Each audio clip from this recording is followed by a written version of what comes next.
Hello everyone and welcome back to Creator in Conversation. I'm your host, Owen Macaulay, the founder and president behind Tala Academy of Sequential Art, or TASQ, TASQART. Find us online with the online handle at TASQ.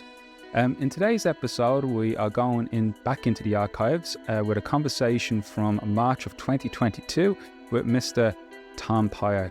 Tom is a critically acclaimed, renowned writer and editor in the fields of comic books and sequential art. More recently, he's been heavily involved with AHOY Comics. He's one of the leading creative minds behind AHOY Comics. Dave just had a very big summer with the Toxic Avenger film back in cinemas, with a new interpretation presented for the next generation. And they've also been making Toxic Avenger comics. So as a result, I thought now would be the perfect opportunity to dig back out this episode I had with Tom during Dublin Comic Con. What we used to do at this stage at Comic Con was we were just coming back from lockdowns, so some people couldn't travel just yet, and we did a type of a blended panel, which was attendees live at the show would sit in the panel room that we would have, and then we would live call someone on Zoom and play basically interview the person live, and attendees could ask questions as well. So it was the same benefit of having that interaction with a panel. It's just that the speaker sometimes may not be physically in the same room as the attendees. And it's actually thanks to that experience that I came up with the idea of this podcast, Creator in Conversation. During this time, TASQ wasn't around. We only opened our doors back in February of 2024. But this was back when I was a program director for a BA in animation with Pulse College, and we had the same premise of having the designated room and doing panels and talks. So really, this is a brilliant conversation with Tom. He was very generous with his time and time difference as well to call in and make it happen live.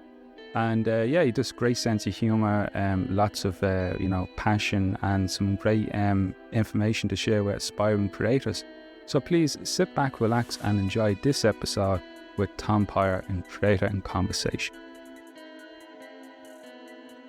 Okay, so hi Tom, thank you so much for joining us here today in the Pulse College room here at Dublin Comic Con.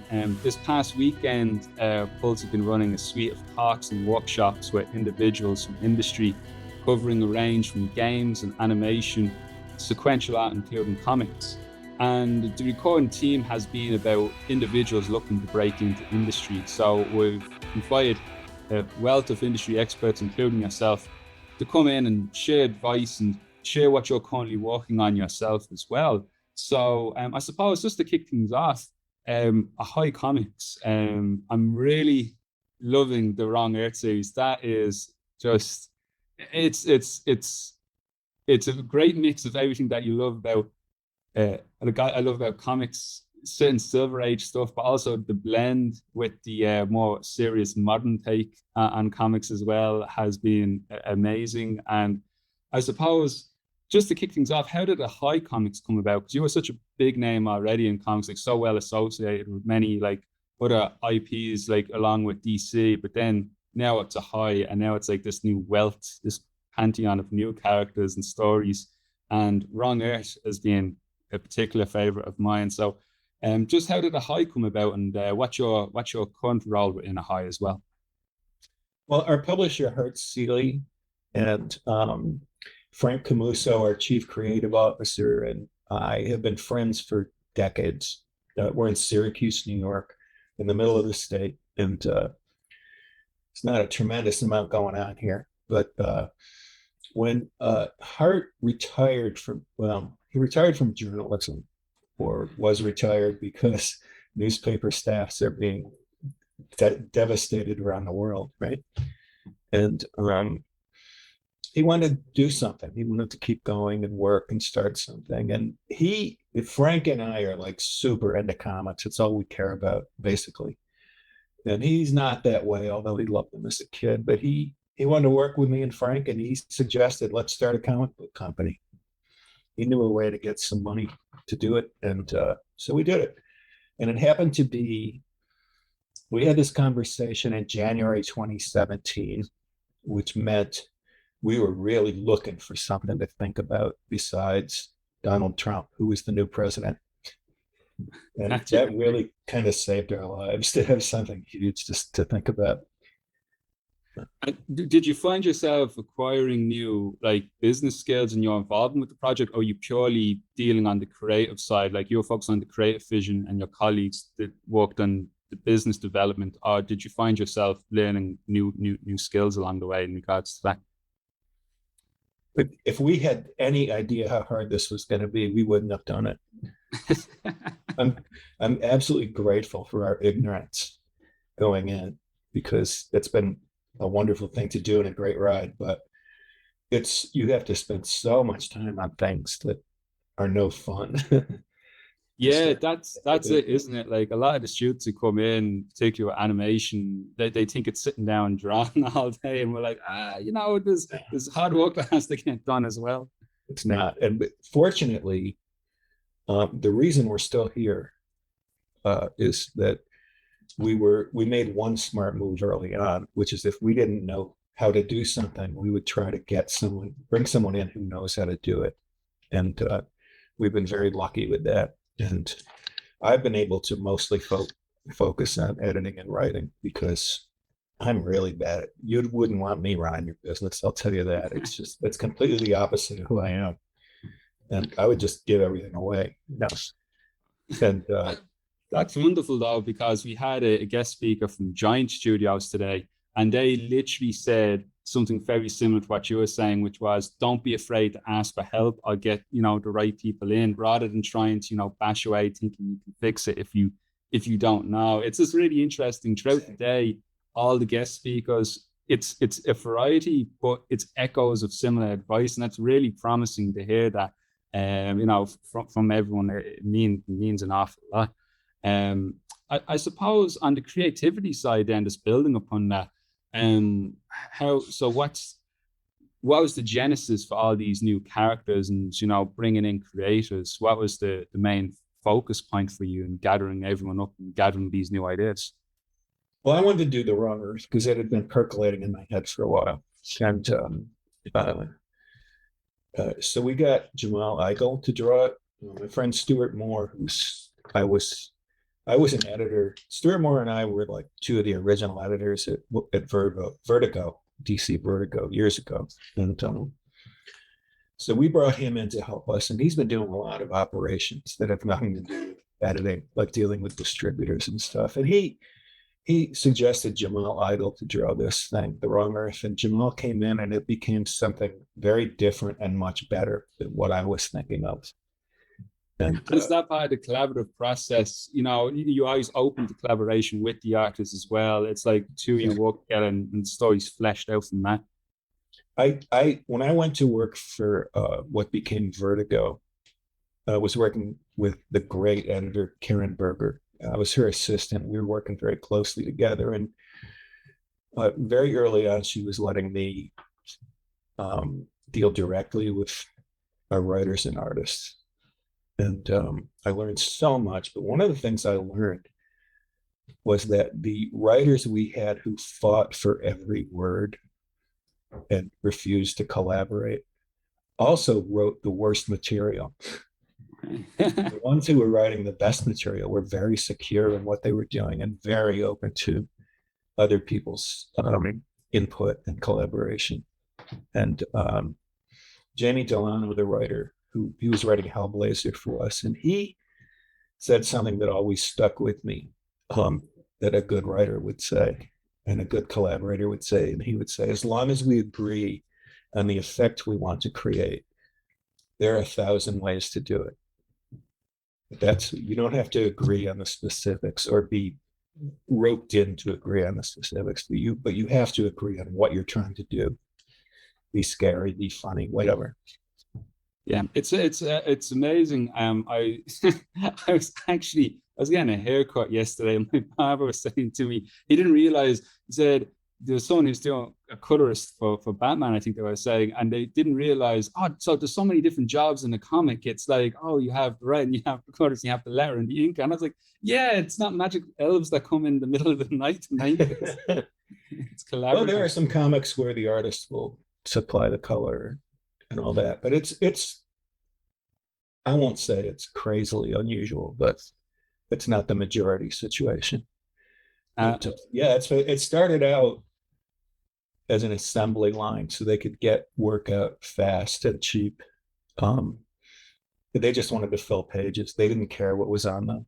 Basically, the people who were running these early comic book companies, yeah. and it ended up becoming the collaborative end of it became an art form of its own. I remember when I was a kid, just marveling at how different Jack Kirby's work looked if Dick Ayers inked him or Chick Stone or Freak Giacoya. So that whole mass of penciler plus anchor just became a fascination. And the letterers, you could tell the different letterers, and some of them were absolutely wonderful, but in different ways. It's such an art education to grow up reading comics. Oh no, it really is, and I think it's being appreciated more now because it's the manufacturing. I think the level of quality of printing. We have like master editions coming in and forgotten works and our replica series that can make it. Like I noticed, you get reprints now digitally remastered or a collected edition with just the original page scanned very clearly, so it looks like yellow paper and stuff. So you have that option now, and people are really appreciating the process that goes into it, particularly sequentially. With the animation students here at Pulse, we have a sequential art and design module purely because they're telling a story visually in sequence, and comic books are an excellent way to help them think at the single moment. And then animation can help, fill in the moments in between, which the audience does in the reading and participation of. But I think that's the only one benefit with, and you probably realize this yourselves, the dominance of superheroes in cinema. I think some people expected comic sales to increase, but that wasn't necessarily the correlation. It was more like people who like books and like films don't necessarily read the books the films are based on, and the same kind of proof for comics in some ways. But what it seems to have done, particularly here, the fact I'm calling you from Dublin in Ireland, is there's a huge taboo that's been lifted of, reading comics. People will be more shy or perhaps embarrassed about it. And the tone as well, I know it's particularly in AHOY and also with Wrong Earth, the tone it's walking an interesting line. It is, I don't want to say it's overly adult, like in its humor, but it is also not like, I wouldn't give it to too young a kid, but it's like teens and up, I suppose. I think so. Somebody asked me, to send them a book for their kid, and I said, "There's a guy who gets shot in the head, and he's wearing a ball gag." I mean, we do this sort of silly Batman 66 stuff, and then we try to do the sadistic Ben Affleck side of it. Are you a big fan of Batman 66? Is that where some of that kind of bled from? Yeah, I'm not supposed to say that, but yeah. It's all right. We strike it redacted from the record. No, it's. I'll tell you, Batman 66 was a work of reportage, because comic books were really like that. They weren't.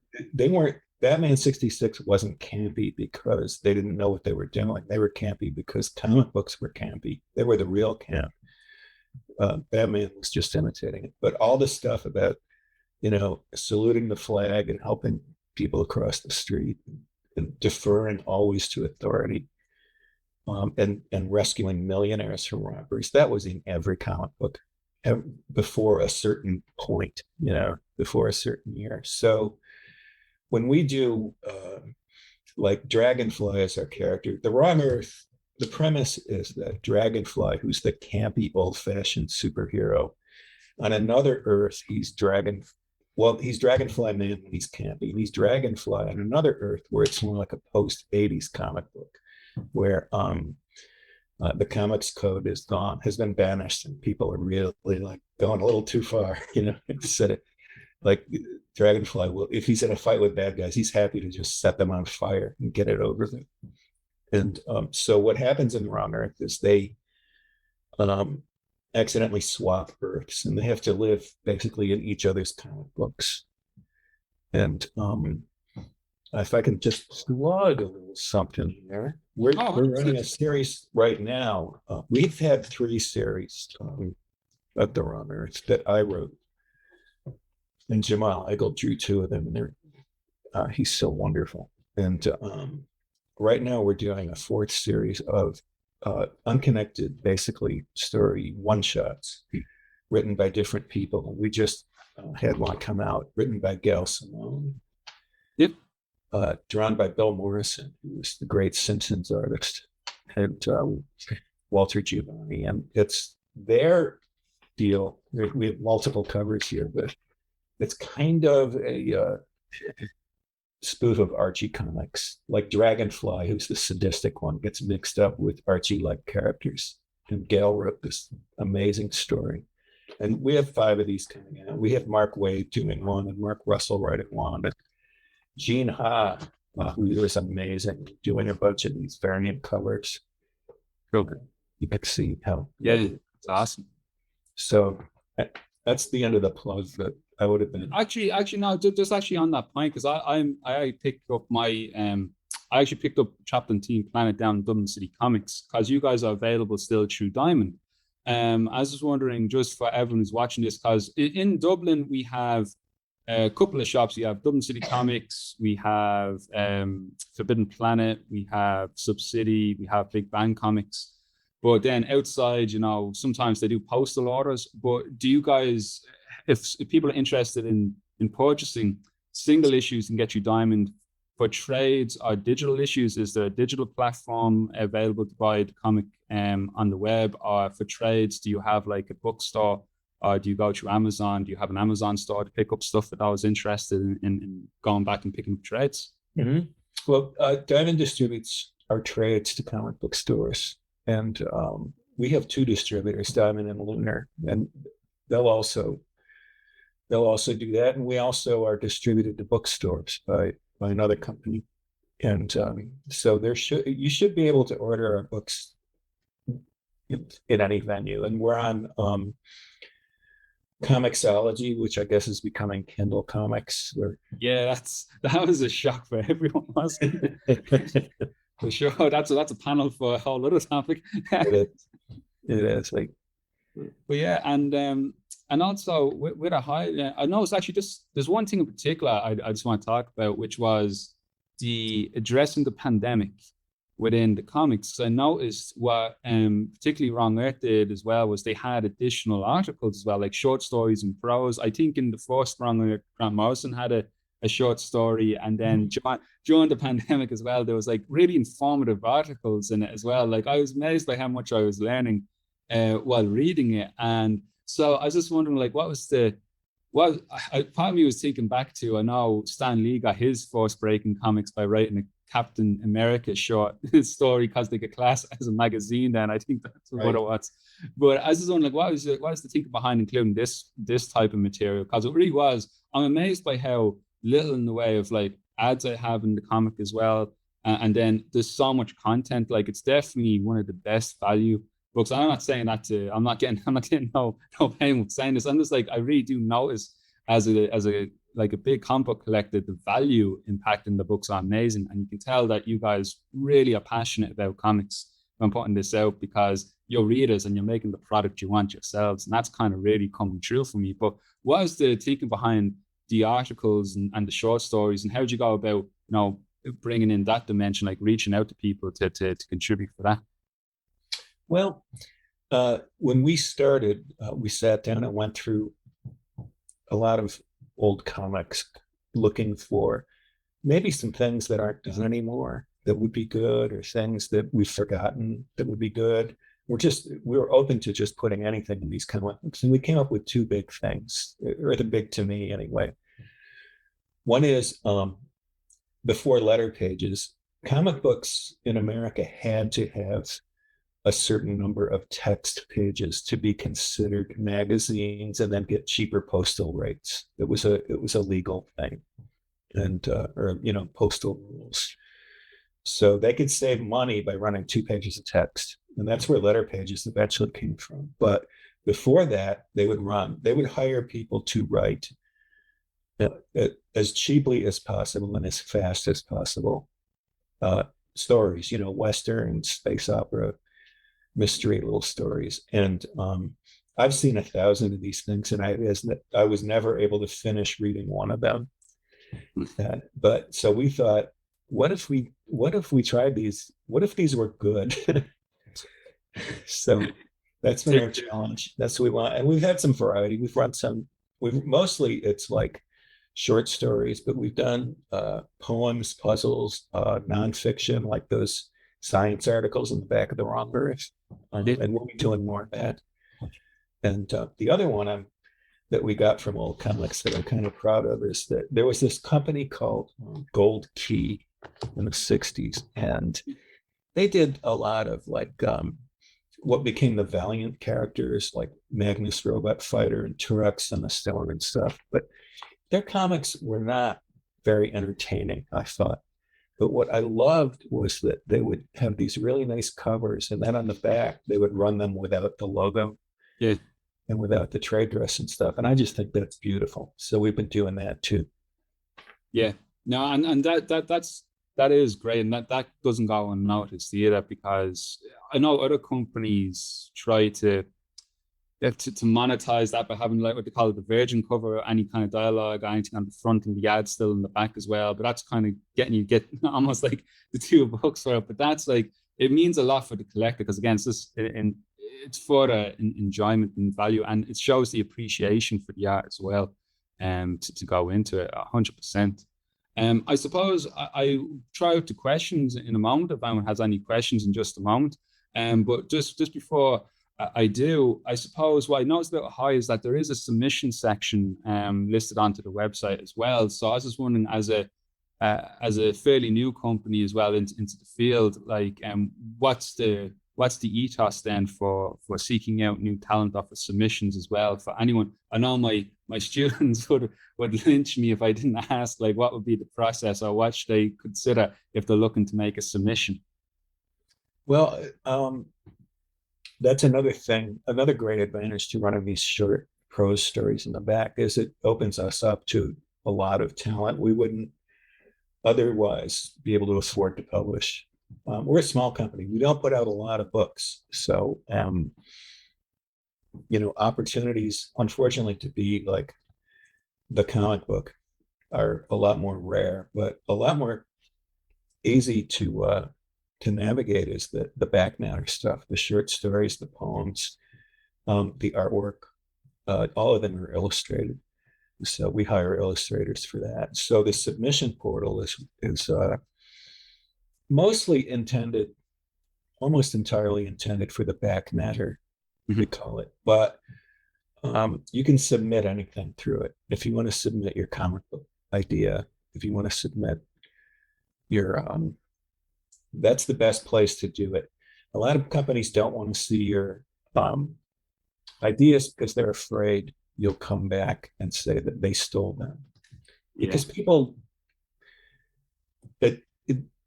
it's time for certain ideas, and a lot of different people get the same idea at a certain time. And we're too busy to and we're kind of well connected. We can talk to, Mark Russell. We're not out looking for stuff to steal. But the best thing about going through the submissions portal is there's legal language there that protects us. It says, you wanted us to see it, we saw it, and don't bother suing. Absolutely. No, that's fantastic. I suppose then I'll throw out to any questions. Is there any questions on the floor? Yeah, we got one. Go ahead. Yeah, where did you come the idea of one kind of like you that's sort of like standing as well on to sort of like you Oh, perfect. So the question there was, where did the idea to take a character from a Stan Lee-like world in Wrong Earth to a Frank Miller-like world? How did that, like, what made you decide that there's a story in that and that you had to tell it? Well, I've been around for all of it. I was I was a little kid reading comics when like Marvel was just getting started. And so the sort of, upstanding flag saluting, status quo upholding superhero, and the sort of dark, gritty, I'm the best there is at what I do, I'm going to cut you up, that kind of superhero, they're all part of my lifespan. They're all part of my experience. And I was thinking about how you could look at like a hero's chest symbol and what it says to you, what it means, what it represents is different in different decades. When I was little, it meant maybe service and protection, that symbol on the chest. And then, it came to mean like bloody revenge. And so, because you have the same characters, you don't create a new character when comics change because people love the old character. So you change it. So I just wanted to just go back to my experience reading and loving comics in my whole life and sort of like put them all in a box and shake them up and jumble them together. Yeah, awesome. All right, thanks so much for that question. And any other questions? No, all good. Awesome. No. Oh, sorry. Yeah. Okay, go ahead. Good. No, perfect. I thought it's great. Thanks very much. No, that's all good. Awesome.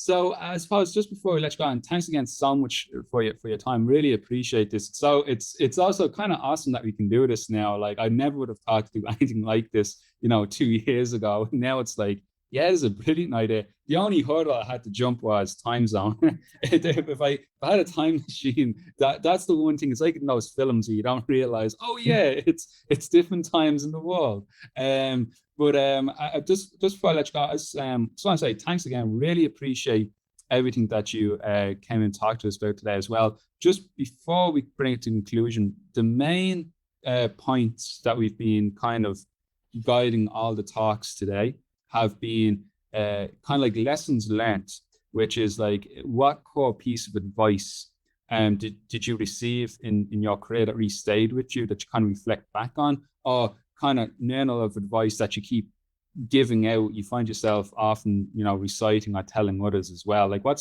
is the cornerstone like piece of advice you usually kind of keep true to yourself, kind of like a learning aspect that you'd like to share? Well, I sat down and thought about when we started, I sort of like wrote out a list of guidelines. If you want to write comics, here's a few things. And I found that my approach was pity-based in that the writer should make it as easy as possible for the artist. The artist should make it and everyone should make it as easy as possible for the colorist and the letterer. Keep the other people in mind who are going to be working on this stuff. If you're writing a bunch of pictures for somebody to draw, make sure they'll all fit on one page, and make sure you're not asking for, he came into the room and sat down, these 2 pictures, but it takes time to learn that. Yeah. So always, I guess I always try to think about the experience I'm giving the people who are coming after me in the job, and trying not to make them want to pull their hair out. Yeah, that's great. No, fantastic. No, really appreciate that, and thank you again for your time. And again, on a Saturday, no less as well. I greatly appreciate it. We're all really looking forward to reading more of Wrong Earth and more from AHOY as well. I suppose final word, I suppose, just some of the other titles as well from AHOY as well, because obviously Wrong Earth's one as well. Just to give a shout out to some of the other titles, because I think you guys have its second coming as well would be one, and there's a wealth of others. It's really good. So that's Mark Russell, is it? On my Mark Russell, and he also he and Bryce Inman write My Dad, which is the funniest superhero spoof comic I think I've ever read. And it's drawn by Peter Krause. And it's just wonderful. And the last issue of the first series is in my hand. It's going to come out in a couple of weeks, and then we'll have the trade paperback. But it's just full of stuff. We've got a funny, like, 70s letter page with us. That's just good stuff. So Mark has been wonderful for us, and he also writes Billionaire on Schwicks, which is a funny comic book about how awful billionaires are. Imagine that. No, that's fantastic. Well, listen, thanks again on behalf of everyone here at Dublin Comic Con Plus College. Really appreciate it. Hopefully, sometime in the future, we can actually see you in person over at the show. And I would truly love that. I really would. My thanks again to Tom for taking the time to speak with me. And again, this is an episode that was from the archives of March 2022. I've recently reached out to Tom to see if he'd be available to join me again for just an update on with AHOY Comics and his own writings. So hopefully we'll hear back from Tom in the near future.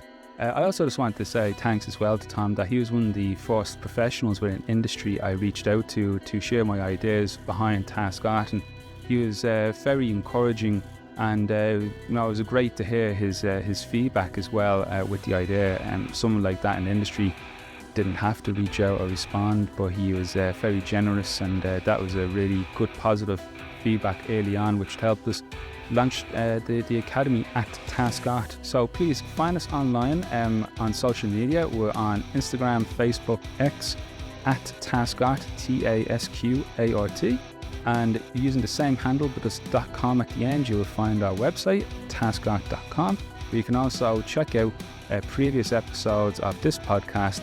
And you can also see our upcoming courses as well. If this is your first time finding the podcast, please consider liking and subscribing. Any comments you can leave as well on Spotify, Apple Podcasts, YouTube in particular will really help us to grow this podcast and get the word out there. And if you would like to participate in some of these episodes, perhaps as a live audience member, please consider following us or becoming an Academy member. And for more information, drop us a DM or email us at info@tasqart, that's TASQ art.com. Until next time, this has been a copyright production of Macaulay Consultancy 2025.